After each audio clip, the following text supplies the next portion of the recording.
iniciar. Ya. Entonces vamos a comenzar la clase y después comenzamos el seminario, ¿ya? Voy a editar esta clase y después dictamos el seminario. Sí, Vamos a doctor, hablar está bien. de circulación extracorpórea.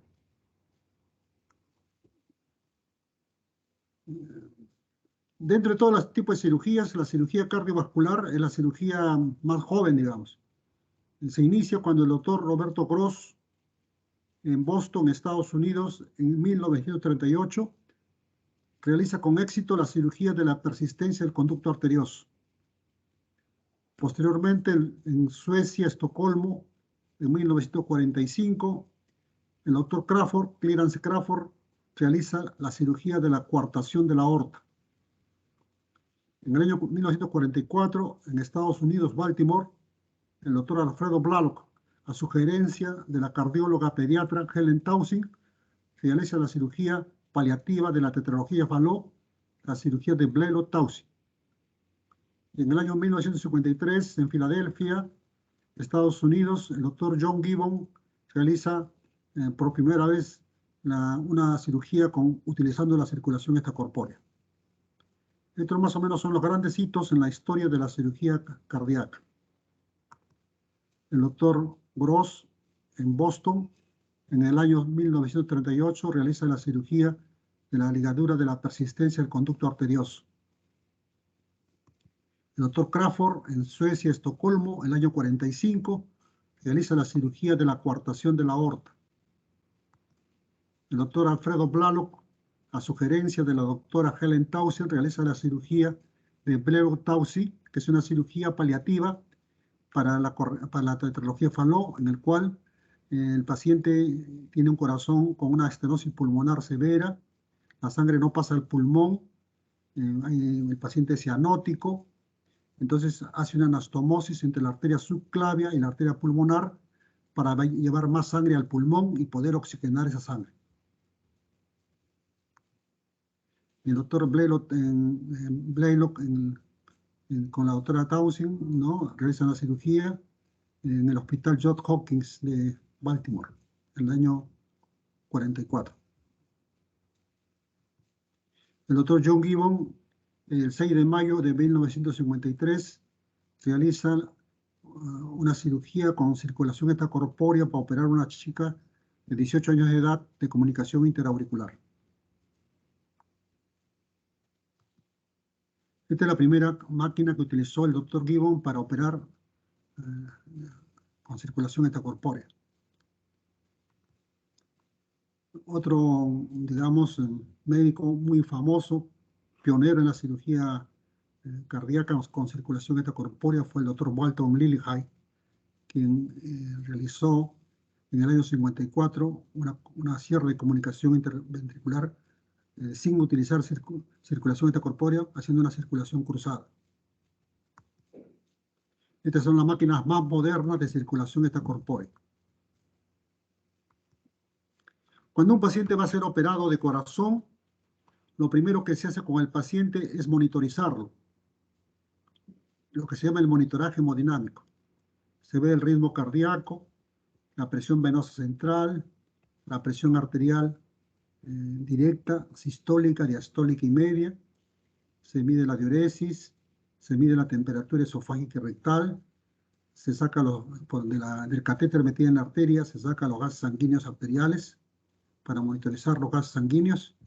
Y en los pacientes de alto riesgo, digamos, se mide la presión capilar pulmonar. Entonces, lo primero que se hace con el paciente antes digamos, de hacer la cirugía, se hace la monitorización hemodinámica en sala de operaciones. La vigilancia continua de las variables fisiológicas durante la intervención quirúrgica. Estos parámetros es muy importante para el cirujano, anestesiólogo y perfusionista para el control del paciente durante la operación. Entonces se colocan unos electrodos en el tórax para monitorizar durante toda la operación el ritmo cardíaco. Se introduce un catéter en el cuello para monitorizar la presión venosa central.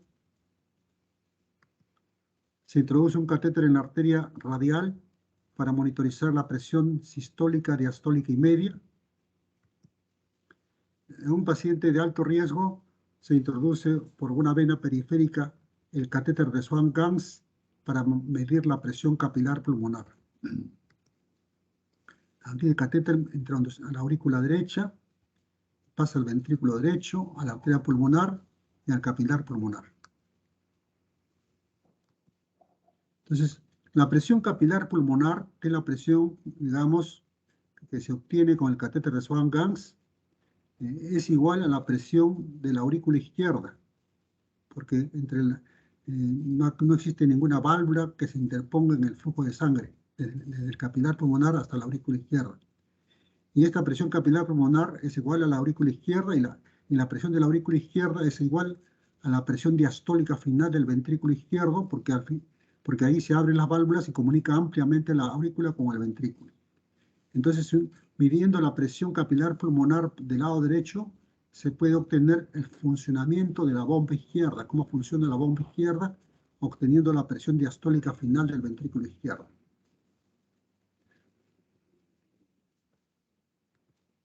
La circulación extracorpórea comprende el conjunto de sistemas que permiten reemplazar parcial o totalmente la función cardíaca, la función pulmonar o ambas en forma temporaria, sin provocar alteraciones irreversibles de las constantes biológicas.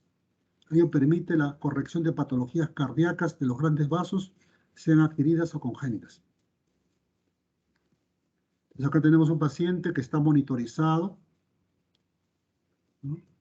Se le hace la intubación endotraqueal y se expone el tórax para la operación. Entonces el paciente ya está listo para operarse. Primero se ha monitorizado y se le ha colocado la anestesia con intubación endotraqueal. La operación comienza con una incisión en la línea media esternal, con una incisión en la piel. Después se corta el esternón con una sierra eléctrica en forma longitudinal. Se abre el esternón, se acorta el pericardio y se expone el corazón por una esternotomía media. Tenemos la aurícula derecha, el ventrículo derecho, la aorta ascendente, la arteria pulmonar, la orejuela izquierda. Aquí tenemos un paciente con un aneurisma de la aorta ascendente, una aorta bien dilatada, un aneurisma. Aquí tenemos la arteria pulmonar, el ventrículo derecho, la aurícula derecha, a través de una incisión cifoesternal. Aquí tenemos la exposición de una tetralogía de Fallot, la aorta, una pulmonar muy atrésica, ¿no? La aurícula derecha, ventrículo derecho. Una vez abierto el tórax, el esternón, expuesto el corazón, se diseca las venas cavas, superior e inferior. Se pasa una cinta umbilical por fuera de la vena cava superior y por fuera de la vena cava inferior. Aquí tenemos expuesto el corazón, con una cinta umbilical por fuera de la cava superior y otra por fuera de la vena cava inferior. La cirugía cardíaca con circulación extracorpórea nunca se hubiera podido realizar si el estudiante de medicina, Jet McLean, no descubre la heparina, ¿no? Entonces es importante, antes de iniciar la circulación extracorpórea, heparinizar al paciente para que la sangre sea anticoagulable, para que cuando se extraiga la sangre del paciente a la máquina de circulación extracorpórea no se coagule, no se trombose. Entonces es indispensable utilizar la heparina antes de entrar en circulación extracorpórea. Una vez heparinizado el paciente, se hace la canulación. Se hace la canulación de la aorta, se mete una cánula en la aorta o en la arteria femoral. Esta es la arteria femoral expuesta y se introduce una cánula. Entonces se canula primero la arteria, que puede ser en algunos casos la aorta ascendente, en otros casos la femoral. Luego de canular la aorta o la femoral, se canula la aurícula, la vena cava superior y la vena cava inferior. Se hace una incisión en la aurícula derecha y se introduce una cánula en la cava superior. Luego se hace otra incisión en la aurícula derecha más abajo y se introduce otra cánula en la cava inferior. Entonces está canulado el paciente, las venas cavas y la aorta ascendente o la femoral. Aquí terminamos el paciente con una cánula en la cava superior, otra cánula en la cava inferior. Luego, digamos, estas cánulas se conectan con una Y que va a un tubo que llega a la máquina de circulación extracorpórea.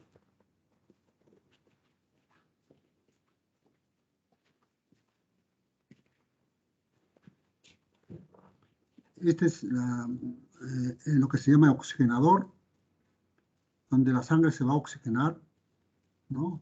Que es parte de la máquina de circulación extracorpórea.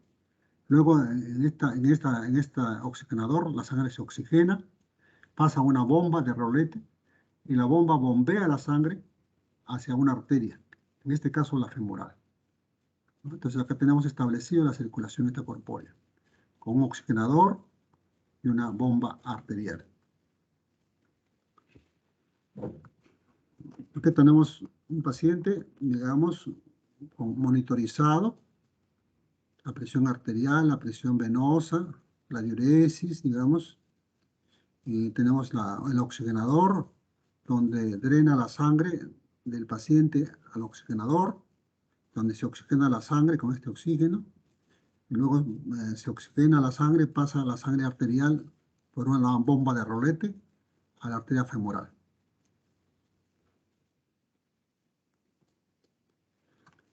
Cuando el paciente va a entrar en circulación extracorpórea, la sangre drena desde el paciente a la máquina por gravedad, porque el paciente está más alto que la máquina. La sangre drena desde el paciente a la máquina por gravedad. Entonces, cuando se inicia la circulación extracorpórea, hay una fase inicial que se llama perfusión parcial, en el cual la sangre drena por los tubos hacia la máquina y por los costados del tubo drenan a la aurícula derecha, ventrículo derecho, arteria pulmonar y al pulmón. O sea, parte de la sangre se va a la máquina de circulación extracorpórea y otra parte se va al propio pulmón. Entonces el paciente está siendo oxigenado, ¿no? Digamos, por la intubación endotraqueal que da el anestesiólogo, ¿no? Tanto en la máquina de circulación extracorpórea como en el propio pulmón del paciente. Entonces el anestesiólogo tiene que seguir insuflando el pulmón, digamos. Cuando pasan unos minutos, unos 10 minutos, cuando el paciente ya se ha, digamos, acomodado a la circulación extracorpórea, el cirujano ajusta las cintas umbilicales que están por fuera del tubo de cava, lo ajusta contra el tubo de cava, obligando a que la sangre pase solamente por el tubo. Entonces, en ese momento es lo que se llama perfusión total, en el cual la sangre solamente es oxigenada en la máquina. Ya la sangre no pasa por los costados del tubo, no pasa al pulmón. Entonces el pulmón se puede colapsar porque ya no se va a insuflar, ya no va a pasar sangre al pulmón. Entonces el anestesiólogo ya no insufla el pulmón. Eso se llama perfusión total. Cuando solamente toda la sangre va a oxigenarse en la máquina de circulación extracorpórea. Ahora tenemos la sangre venosa yendo al oxigenador. El oxigenador se oxigena la sangre, pasa a una bomba de rolete que la bombea a la aorta ascendente. Luego de ello, que está el paciente en perfusión total, se clampa la aorta ascendente para que la sangre no llegue al corazón y el corazón se pueda parar por anoxia para realizar la cirugía. La cirugía programada se hace con el corazón parado, detenido, porque se clampa la aorta, entonces el corazón ya no recibe sangre. Acá tenemos las cintas umbilicales ajustadas contra el tubo de cava, arriba y abajo, está en perfusión total, se clampa la aorta ascendente, el corazón se detiene, se abre la aorta ascendente para hacer una cirugía de válvula aórtica. Entonces, a través de esta incisión en la aorta ascendente, se ve la válvula aórtica y se va a extraer y se va a cambiar. Ahora tenemos un paciente en perfusión total.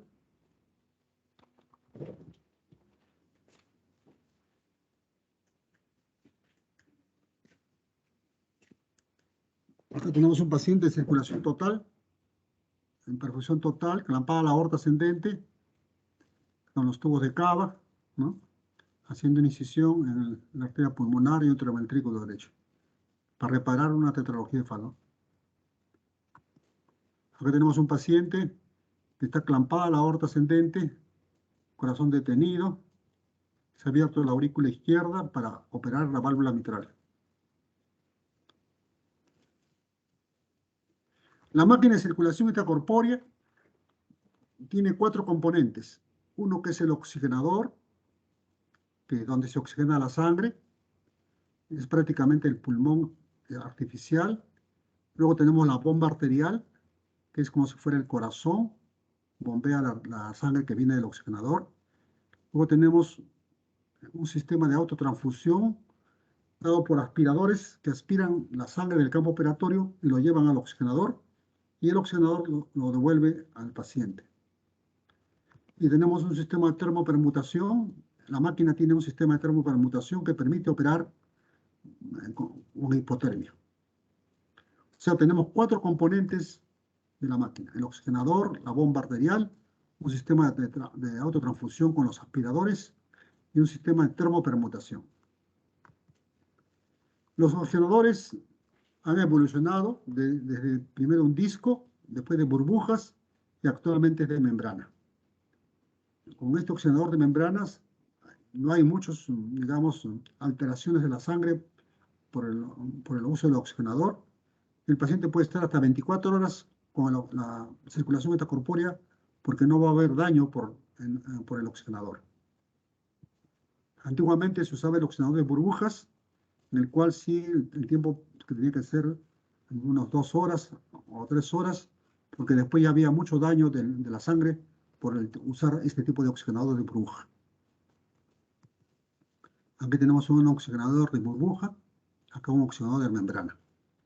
Bueno, el oxigenador de membrana es una oxigenación más fisiológica y el paciente puede estar hasta 24 horas con este tipo de oxigenador. Aquí tenemos una máquina de circulación extracorpórea, modelo brasilero. Acá tenemos un oxigenador de burbuja. Aquí tenemos la bomba arterial. Aquí tenemos las bombas aspiradoras, que son bombas de rolete. Y acá dentro de la máquina tenemos unos espacios, unos compartimientos donde se puede colocar agua helada. Y se recircula el agua helada hasta por dentro del oxigenador para enfriar la sangre que viene del paciente. Y se puede operar con hipotermia. Luego digamos, de una hora, 2 horas que se ha realizado la cirugía, se pasa al agua caliente y recircula agua caliente por el oxigenador y calienta la sangre para devolver la temperatura normal del paciente. Aquí tenemos 3 aspiradores que aspiran la sangre del campo operatorio y lo devuelve el oxigenador, y el paciente esto lo devuelve otra vez hacia el paciente. Aquí tenemos la máquina corazón-pulmón funcionando. Aquí tenemos el oxigenador oxigenando la sangre. Aquí tenemos el oxígeno que está llegando al oxigenador. Aquí tenemos la sangre que está drenando del paciente a la máquina a través de este tubo que viene de los tubos de cava.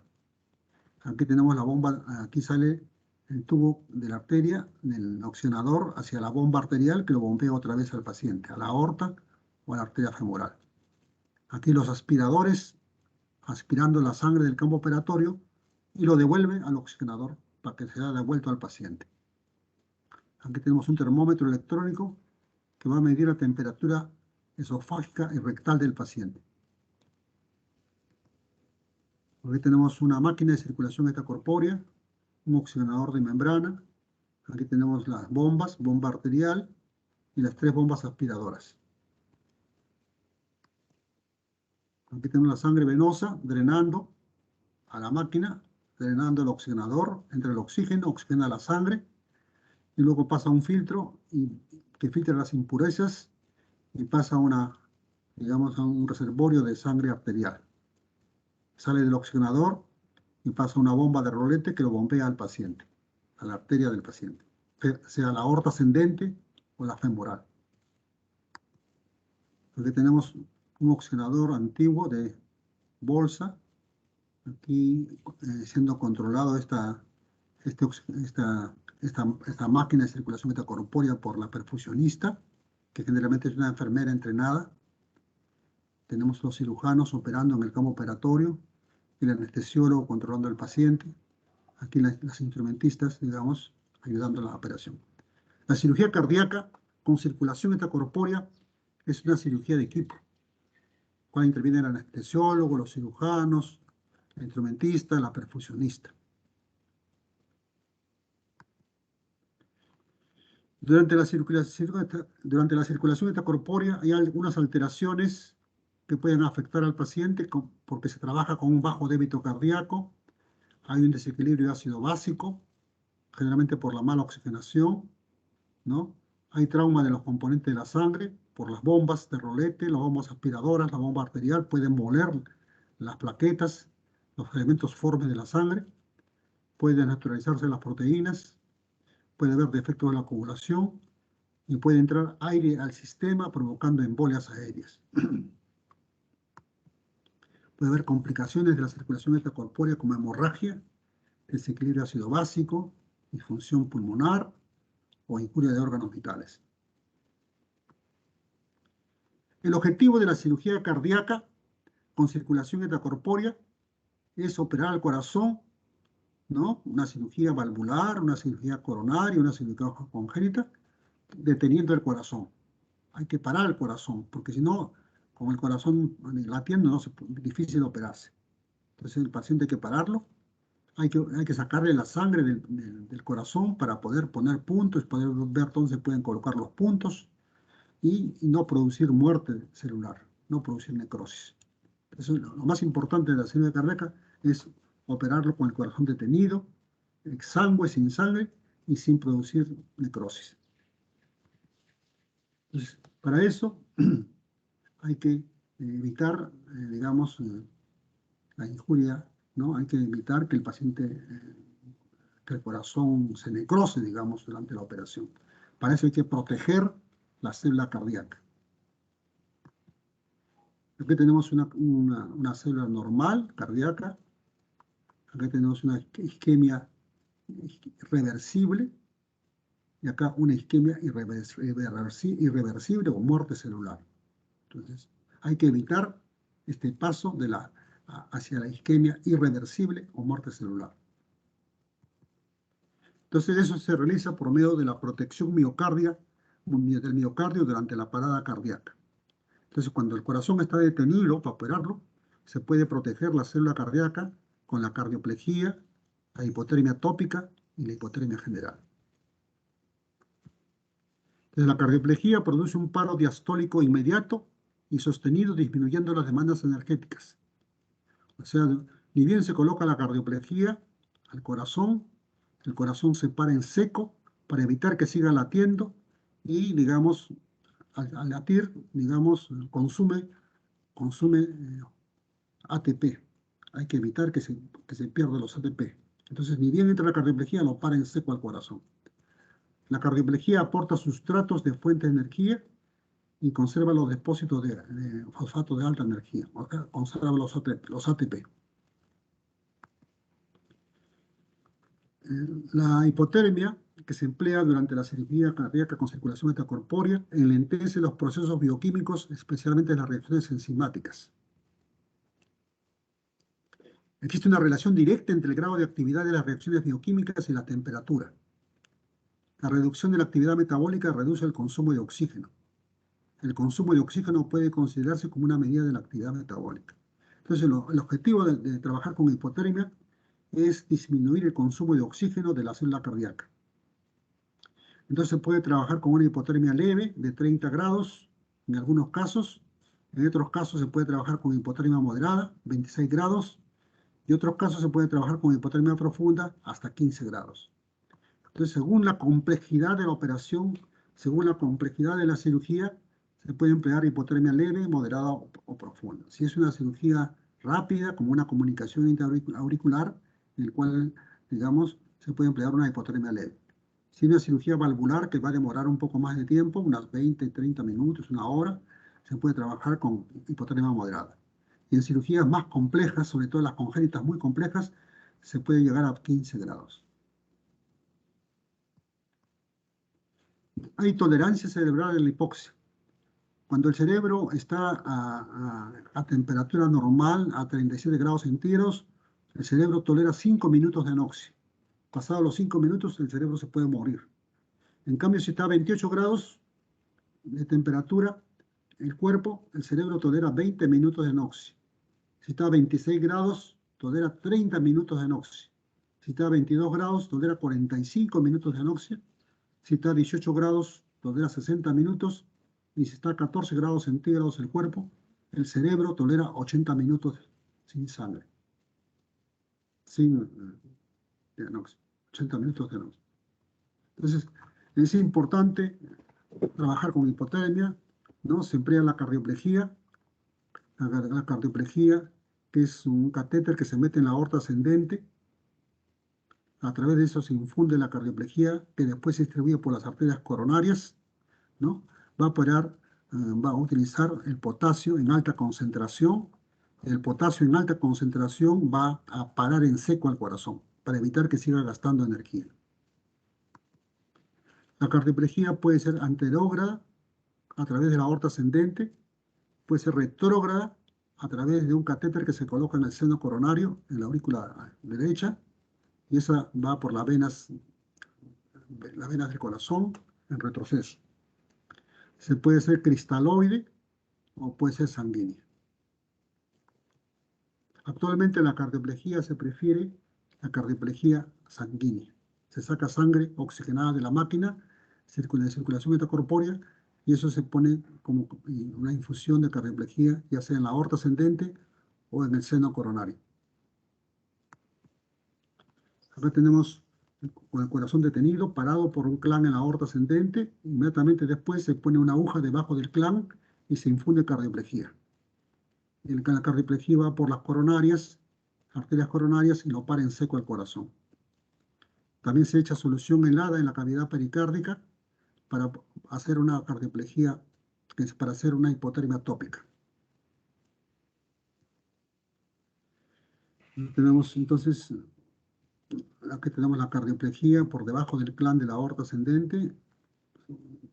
Y esta cardioplegía principalmente es potasio, con potasio. Y el potasio lo para en seco al corazón. Acá tenemos una cardioplegía retrógrada.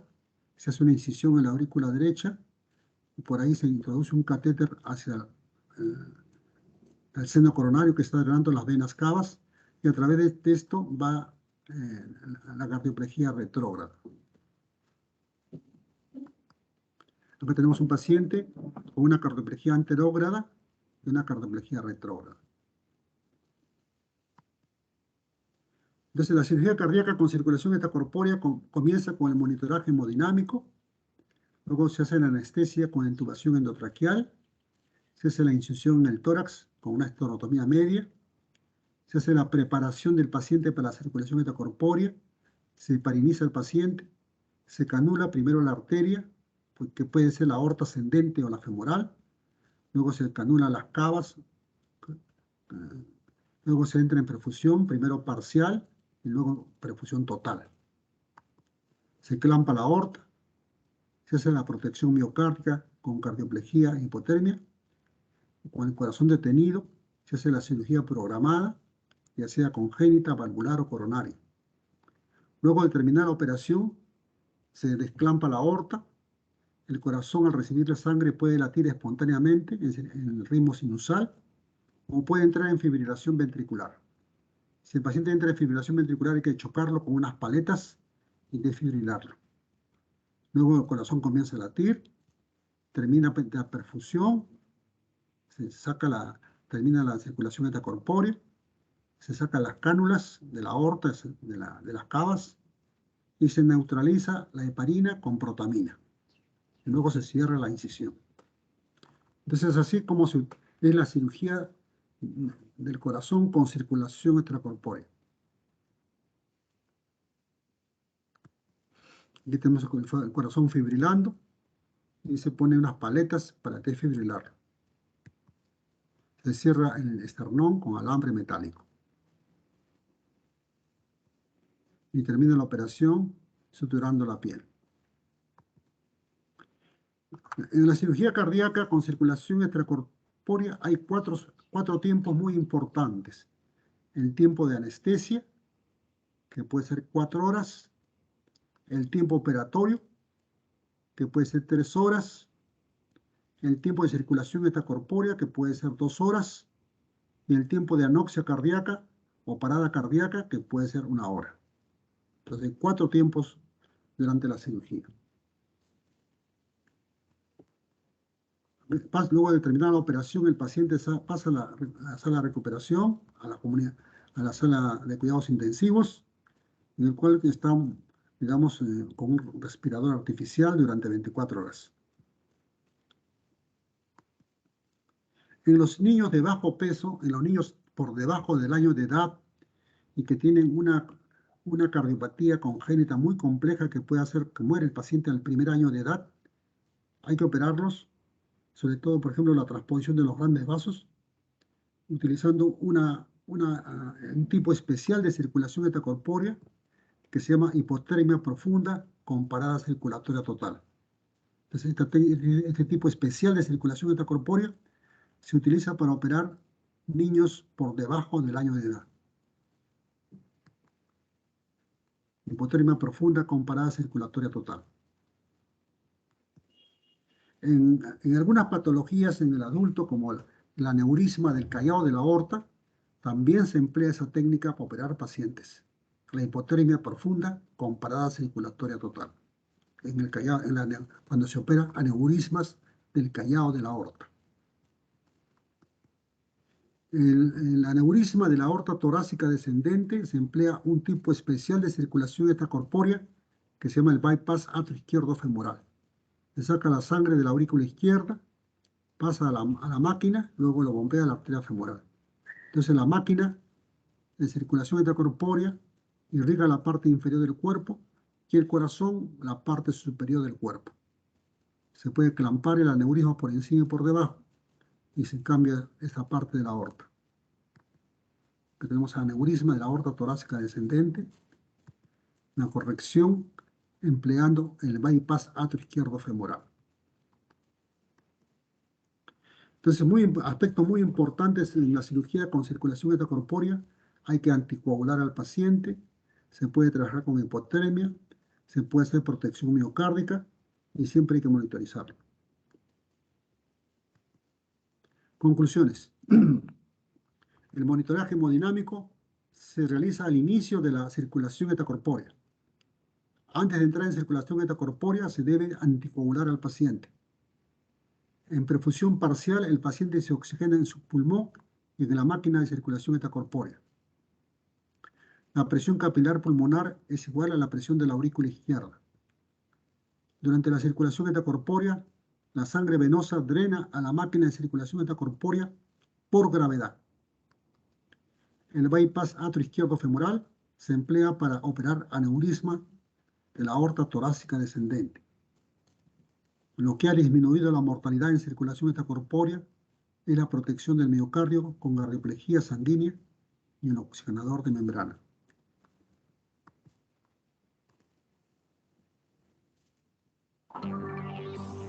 El corazón y los pulmones funcionan en forma conjunta para mantener las células del cuerpo oxigenadas. En el proceso circulatorio, el corazón bombea sangre deficiente en oxígeno a los pulmones y luego recibe sangre oxigenada de los pulmones para distribuirla al resto del cuerpo.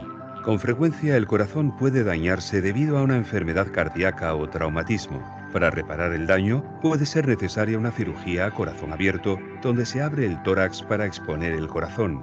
En algunos procedimientos a corazón abierto, a veces es necesario detener el corazón para reparar el músculo cardíaco, las válvulas u otras estructuras. La bomba de circulación extracorpórea permite al cirujano detener el corazón cuidadosamente, sin interrumpir la circulación sanguínea. Esta máquina consta de una bomba que cumple la función del corazón y un oxigenador que cumple la función de los pulmones. En la revascularización, bypass con circulación extracorpórea, la sangre deficiente en oxígeno es desviada de las cámaras superiores del corazón para ser conducida a una cámara en la bomba de circulación extracorpórea. Luego la sangre se transfiere a un oxigenador donde es oxigenada. La bomba conduce la sangre nuevamente al sistema arterial del paciente y el cuerpo continúa la circulación sanguínea por su cuenta. Después de repararlo, el corazón se reinicia y se retira la bomba de circulación extracorpórea.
Chicos, es internet.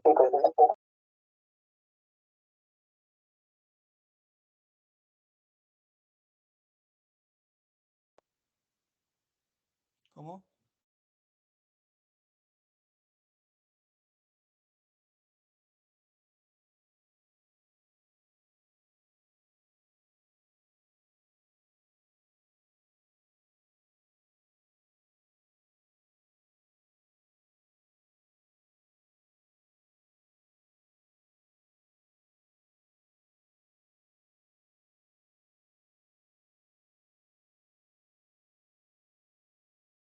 Chicos, por favor, salgan de esta reunión y vamos a empezar con el seminario. El doctor ha tenido un percance y ha creado otra reunión. Por favor, chicos. Ok, gracias, Dariana.